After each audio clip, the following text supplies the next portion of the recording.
സംഗീതത്തെ കുറിച്ച് നിനക്ക് എന്തോ അറിയാം പൊട്ടി. ഇത് സംഗീതമായിരുന്നോ?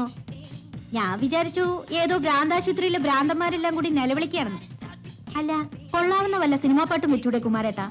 നോനോ, ഇന്നത്തെ ബ്രേക്ക്ഫാസ്റ്റ് വെസ്റ്റേൺ സ്റ്റൈലിൽ വേണമെന്നാണ് ജെയിംസ് സാറിന്റെ നിർദ്ദേശം.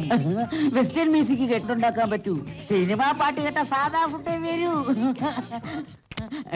ഓ, ഇന്നത്തെ ഫുഡ് കംപ്ലീറ്റ് കുളവാകും. ഉണർന്നായിരുന്നോ? ഞാൻ വിളിക്കണമെന്ന് വിചാരിച്ചതേ ഉള്ളൂ. ആരാ മനസ്സിലായില്ല? നമ്മളാരാ? ഇവിടുത്തെ കുശിനിക്കാരൻ കുമാരേട്ടൻ. കുശിനിക്കാരനോ? ഞാനോ? No no, I am Kumar, the cook. The cook? Yes, the king, the Narasimham എന്നൊക്കെ പറയുന്നത് പോലെ the cook. കുക്കല്ല, കൊക്ക്. ഭ്രാന്തൻ. ഇവളെ പരിചയപ്പെട്ടില്ലല്ലോ. ഇവളിവിടുത്തെ വെറും വേലക്കാരിയാ. വേലക്കാരിയൊന്നല്ല, ഹോം നേഴ്സാ. ഈ വേലക്കാരി എന്നുള്ളതിന് ഹിന്ദി പറയുന്ന പേരാ ഹോം നേഴ്സ്. ഹിന്ദിയിലല്ല ചേട്ടാ, തമിഴിൽ. തമിഴിൽ തമിഴിൽ മനസ്സിലായി. ഒരുപാട് ഭാഷ കൈകാര്യം ചെയ്യുന്നതുകൊണ്ടുള്ള ഒരു പ്രശ്നമാ. ഭാഷ ഏതാണെന്ന് മറന്നുപോകും. പിന്നെ ഒരുപാട് ഭാഷ അറിയുന്ന ഒരാള് ചുമ്മാ ബടായി പറയാന്നേ. അമ്മണിയെ, നീ എന്റെ കയ്യിൽ നിന്ന് മേടിക്കുവേ. നിന്നെ ചുരുട്ടി കൂട്ടും. എന്താടി എന്റെ ബോഡിക്ക് ഒരു കുറവ്? എന്ത് വെസ്റ്റേൺ ഫുഡ് ഉണ്ടാക്കുന്ന കാര്യം ചേട്ടൻ മുമ്പ് പറഞ്ഞത്? എന്താ ബ്രേക്ക്ഫാസ്റ്റിന്? വെസ്റ്റേൺ അതറിയില്ലയോ? ബ്രെഡും ജാമും. ഈ വെസ്റ്റേൺ കൺട്രീസ് കംപ്ലീറ്റ് ബ്രെഡ് അല്ലയോ കൺട്രീസ്. എന്നാ ചേട്ടൻ പോയി റെസ്റ്റ് എടുത്തോ. ഞാൻ നല്ല നാടൻ ഫുഡ് വെക്കാൻ പോവാ. ഓക്കെ? അല്ല, അപ്പൊ ഈ വെസ്റ്റേൺ ഫുഡ് വേസ്റ്റ് ഫുഡ് ആവില്ലയോ? ആവട്ടെ, ആയിക്കോട്ടെ. അപ്പൊ എല്ലാം വേഗം റെഡിയാക്കി വെക്കോ. ഞണ്ണാറാകുമ്പോ ഞാൻ വരാം. നമുക്ക് നല്ല ആഹാരം കഴിക്കാനുണ്ടോ? ചെറിയ പിള്ളേർ ഉടുപ്പിട്ടോണ്ട് നടക്കുക. നിനക്ക് ഇതുവരെ ഒന്ന് തട്ടി ഇരട്ടേ. സാറിന് ചായ കൊടുക്കാൻ സമയമായി. കൃത്യം 6:30 മണിക്ക് ചായ കൊടുക്കുന്ന ചിട്ട. ചായ ഞാൻ കൊണ്ടുപോയി കൊടുക്കാം. അയ്യോ, സാർ വഴക്ക് പറയും. ഒരു വഴക്കും പറയില്ല. ചായ തന്നോളൂ, ഞാൻ കൊണ്ടു കൊടുക്കാം. നീന,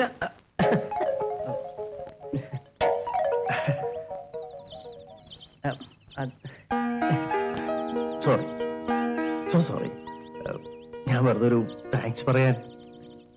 താങ്ക്സോ? ഞങ്ങളോടോ? അല്ല, രാവിലെ നീനയെ കട കണ്ടതേ. ഇപ്പൊ ഒരു ബിസിനസ് 4 കോടി രൂപ. അപ്പൊ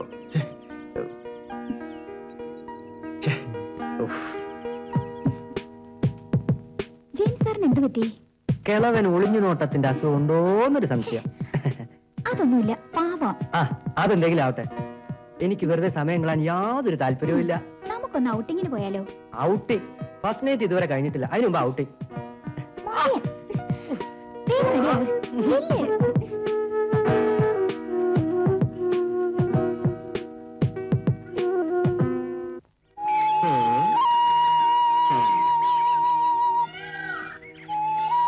എത്ര നാളാ നിങ്ങൾ ഇങ്ങനെ കഴിയാൻ തീരുമാനിച്ചിരിക്കുന്നത്? ചേട്ടൻ എന്താ ഉദ്ദേശിക്കുന്നത്? നിന്റെ അച്ഛനെ എനിക്ക് ശരിക്കും അറിയാം. എന്തും ചെയ്യാൻ മടിക്കാത്ത ഒരാളാ. നിന്നെ ഞാൻ സഹായിച്ചെന്നറിഞ്ഞാൽ എന്റെ പൊടി പോലും കാണില്ല കണ്ടുപിടിക്കാൻ. മനസ്സിലായോ? ഇവളെ ഞാൻ എന്താ ചെയ്യേണ്ടത്? ഇവൾക്ക് ഞാൻ മാത്രമേ ഉള്ളൂ.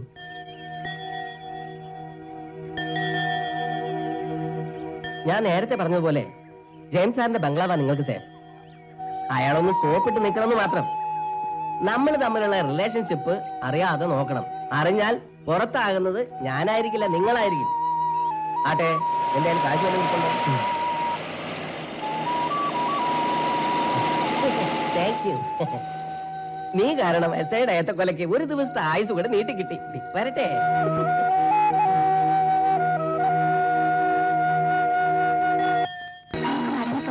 എങ്ങോട്ട്? ഞാൻ ഓർഫനേജിലേക്ക് പൊയ്ക്കോളാം. രഞ്ജി അച്ഛൻ്റെ അടുത്തേക്ക് പൊയ്ക്കോ. അങ്ങനെ ആയിരുന്നെങ്കിൽ ഇതിന്റെ ഒന്നും ആവശ്യമില്ലായിരുന്നല്ലോ. അവിടെ തന്നെ കഴിഞ്ഞ മതിയായിരുന്നില്ലേ?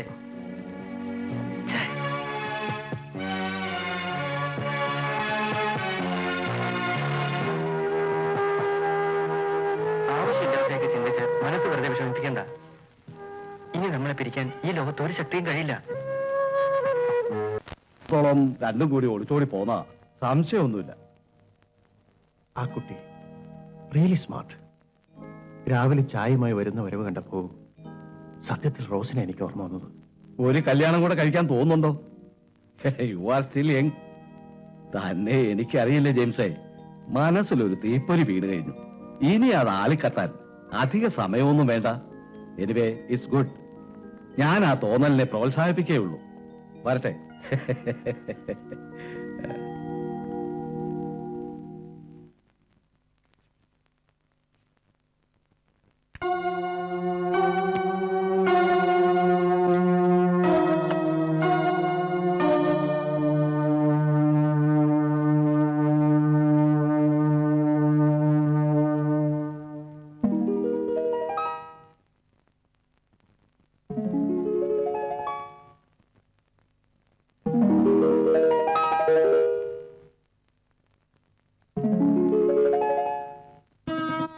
എനിക്കെന്തെങ്കിലും സംഭവിച്ച ഇച്ചായും നേരം മിന്നു കിട്ടുമോ? എന്താ റോസ്, കല്യാണം കഴിഞ്ഞിട്ട് 4 ദിവസമല്ലേ ഉള്ളൂ. അതിനിടയില് ഇപ്പൊ എന്തിനാ നിനക്ക് എന്തെങ്കിലും സംഭവിക്കുന്നത്? ഇല്ല ചായ, വെറുതെ ഒരു തോന്നൽ. നമ്മളെ കർത്താവ് അധികകാലം ഒരുമിച്ച് ജീവിപ്പിക്കത്തില്ലെന്ന്. കർത്താവിന് നിരക്കാത്തതല്ലേ ഞാൻ ചെയ്തത്. കർത്താവിന്റെ മണവാട്ടിയാവാൻ പോയ ഞാൻ. അങ്ങനെയാണെങ്കിൽ നിന്റെ വഴിതെറ്റിച്ച എങ്ങനെ ദൈവം ശിക്ഷിക്കും? ഞാനല്ലേ നിന്നെ നിർബന്ധിച്ച് നിന്റെ വീട്ടുകാരും പള്ളിക്കാരും പിണക്കി. എനിക്കൊന്ന് പള്ളിയിൽ പോകണം, പ്രാർത്ഥിക്കണം. ഓർക്കാൻ പറ്റുന്ന തെറ്റാ ഞാൻ ചെയ്തതെങ്കിൽ മാപ്പ് തരാൻ ദൈവത്തോട് അപേക്ഷിക്കണം. നമുക്ക് നാളെ തന്നെ പള്ളി പോവാം. കന്യാസ്ത്രീയാകാൻ പോയി നിന്നെ വഴിതെറ്റിച്ചതിന് എന്നെ ശിക്ഷിക്കട്ടെ ദൈവം. നിന്നെ വെറുതെ വിടാൻ ഞാൻ പ്രാർത്ഥിക്കാം.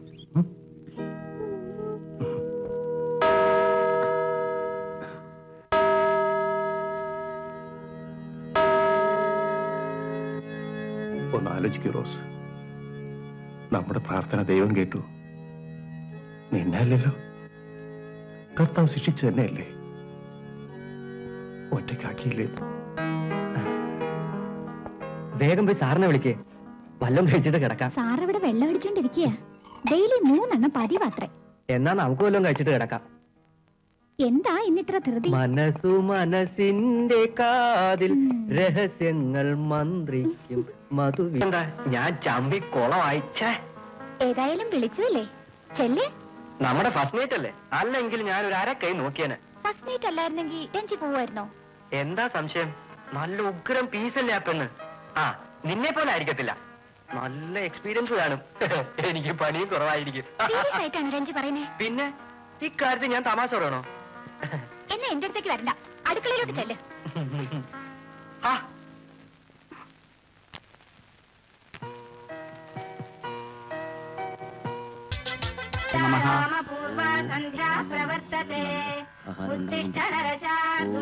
കർത്തവ്യം ദൈവമാന്തികം കൗസല്യാ സുപ്രജാ രാമപൂർവാ സന്ധ്യാ പ്രവർത്തതേ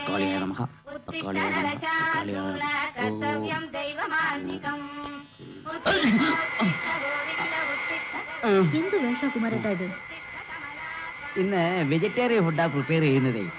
പൂജ കഴിഞ്ഞിട്ടേ ഞാൻ ചെയ്യാറുള്ളൂ. അല്ല കുമാരേട്ടാ, നീന കുഞ്ഞിനെ എന്നിങ്ങോട്ട് കണ്ടില്ലല്ലോ. അപ്പ ഞാൻ ഊഹിച്ചത് ശരി തന്നെയായിരിക്കും. കുമാരേട്ടൻ എന്താ ഊഹിച്ചേ?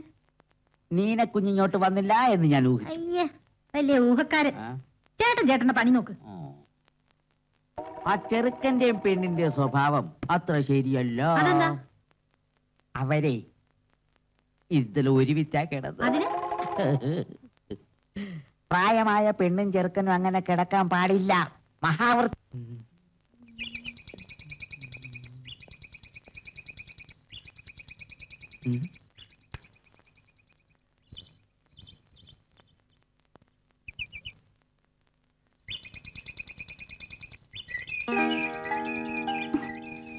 ഇപ്പൊ വിളിക്കണ്ട.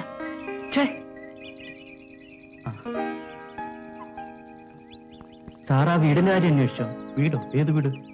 ഞങ്ങൾക്ക് താമസിക്കാൻ സാർ ഒരു വീട് ശരിയാക്കി തരാന്ന് പറഞ്ഞില്ലേ? അത് ശരി. എന്താ എന്റെ പ്രസൻസ് നിങ്ങൾക്കൊരു ഡിസ്റ്റർബൻസ് ആകുന്നുണ്ടോ? അയ്യോ അതല്ല സാർ, സാറിന് ഞങ്ങളൊരു എനിക്കൊരു ബുദ്ധിമുട്ടില്ല. നിങ്ങൾക്ക് ഇഷ്ടമുള്ള അത്ര ദിവസം ഇവിടെ താമസിക്കാം. അത് ശരിയാവില്ല സാർ. കൂടുതൽ അടുത്തു കഴിഞ്ഞാൽ സാറ് ഞങ്ങളൊരു ശല്യമാവും. അപ്പോ സാറിന് ഞങ്ങളോട് പോകാൻ പറയാൻ പറ്റില്ല. ഇന്നലെ രാവിലെ മുതൽ ഞാൻ ആലോചിക്കുകയായിരുന്നു. നിങ്ങളുടെ ബാക്ക്ഗ്രൗണ്ട് ഒന്നും എനിക്കറിയില്ല, പക്ഷെ എന്തോ നിങ്ങൾ എനിക്ക് ഇഷ്ടമായി. പിന്നെ ഇതിൽ അഭിമാനത്തിന്റെ പ്രശ്നമൊന്നും തോന്നേണ്ട കാര്യമില്ല. വാടക തന്ന് താമസിക്കുന്നു കരുതിയാൽ മതി. വേണമെങ്കിൽ നിങ്ങൾ എനിക്ക് പേ ചെയ്തോളൂ. നോക്കണ്ട, ഇന്ന് മുതൽ നിങ്ങൾ എന്റെ പേയിങ് ഗസ്റ്റ് ആണ്. ഇത് ഓടിക്കറിയാമെങ്കിൽ കാറോടെ പൊക്കായിരുന്നു. വെൽഡ് ചെയ്ത് വെച്ചേക്കുന്ന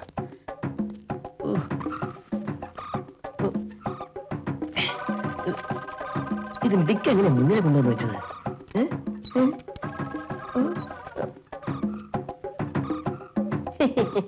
കാറോടെ പൊക്കം തോന്നുന്നല്ലോ. എടാ പൊന്നുമോനെ, എസ്ഐയുടെ വീട്ടിലെ വാഴക്കൊലമ പോയി ദിവസം ചാരി നിന്നാണ് എവരുടെ നൈറ്റ് ഷിഫ്റ്റില് കൊല പൊക്കാൻ തുടങ്ങിയത്. വേണ്ടി വന്നാൽ ഒരു ദിവസം ഞാൻ ഈ കാറും പൊക്കും. ചെയ്യുന്ന തൊഴിലിനാന്ന്. നല്ല മനുഷ്യനായതുകൊണ്ടാ കുഴപ്പം. എന്താ എത്ര നാളെന്ന് വെച്ചാൽ അയാൾ ഇങ്ങനെ ബുദ്ധിമുട്ടിക്കുന്നത്? എന്ത് ബുദ്ധിമുട്ട്? ഒന്ന് പോടാപ്പ. അയാളുടെ വീട്ടിൽ താമസിക്കാൻ വേണം, 3 നേരം എണ്ണയും വേണം, കാശും കൊടുക്കണം. പിന്നെ എന്ത് ബുദ്ധിമുട്ട്? ആട്ടെ, നിനക്ക് കാശ് വല്ലതും വേണോ? ഇന്ന് ലാവിഷാണല്ലോ. ഇന്നലെ ഒരേ ഒരു രാത്രി RDOയുടെ വീട്ടിലെ 100 നാളികേരം ഗോയിങ് ടു മാർക്കറ്റ്, 1000 രൂപ പോക്കറ്റിൽ. എങ്ങനെയുണ്ട്? 100 നാളികേരോ? 100 നാളികേരം പോയ RDOയ്ക്ക് തേങ്ങ. നീ വാ.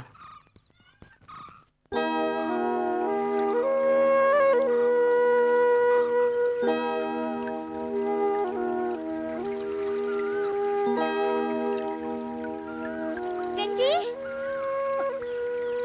രഞ്ജി, രഞ്ജി, രഞ്ജി, രഞ്ജി, പ്ലീസ്, എനിക്ക് പേടിയാവുന്നു. പ്രിയതേ പാടു വിരഹ വിഷാദം പടരും നിൻമൃദുഗാനം. ഞാൻ ശരിക്കും പേടിച്ചു കേട്ടോ. പെണ്ണിനെ വരട്ടി നിർത്തണമെന്നാ എന്റെ കൂട്ടുകാരൊക്കെ പറയുന്നത്. വേണ്ട, ഒരു നിമിഷം പോലും രഞ്ജിയെ പിരിഞ്ഞിരിക്കാൻ എനിക്കാവില്ല. എന്നെ വിട്ട് പോരുത് ഒരിക്കലും. എനിക്ക് പ്രോമിസ് തരണം.